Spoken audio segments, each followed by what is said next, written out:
A social worker is seeing a 72-year-old woman for an initial assessment whose husband recently passed away. While interviewing the client, the social worker realizes that the woman's thoughts are disorganized and her memory is poor. When asked about her medical history, the woman reports that she has been excessively tired lately and has been having trouble standing without falling. Which of the following actions should the social worker take? Okay, of course, first of all, we're going to pay attention to the capitalized word, which is should, which of course means that this is something that we should do that is in line with the code of ethics or the law. So before we read the answer choices, let's just pick out the presenting problem, because if you cannot pick out the presenting problem, you will struggle with answering the questions. So in this scenario, in order to figure out what the presenting problem is, you just basically need to look and see what's going on, and particularly if the client stated something or reported something, then that's usually surrounded around the presenting problem. So let's see, in this scenario, the social worker realizes that the woman's thoughts are disorganized and her memory is poor. When she asks about her medical history, the woman reports that she has been excessively tired lately and has been having trouble standing without falling.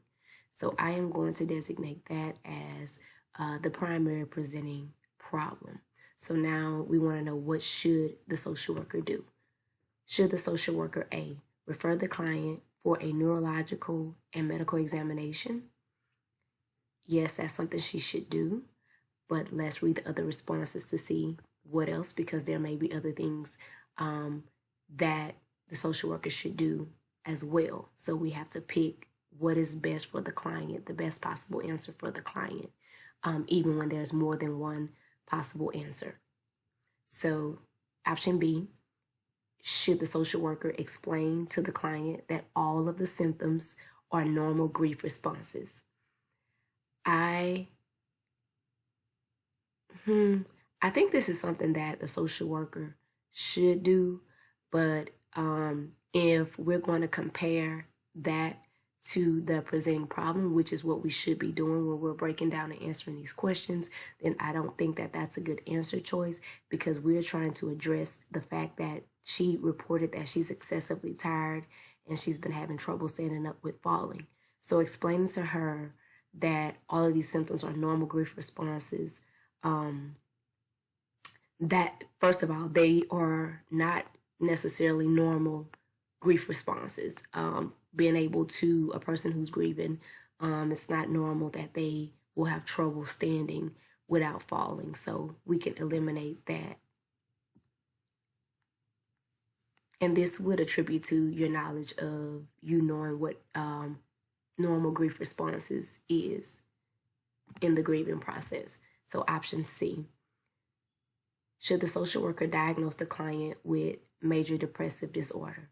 Again, if we compare this to the presenting problem, I don't see why the social worker should have to diagnose her with major depressive disorder, and one of her symptoms is having trouble standing without falling.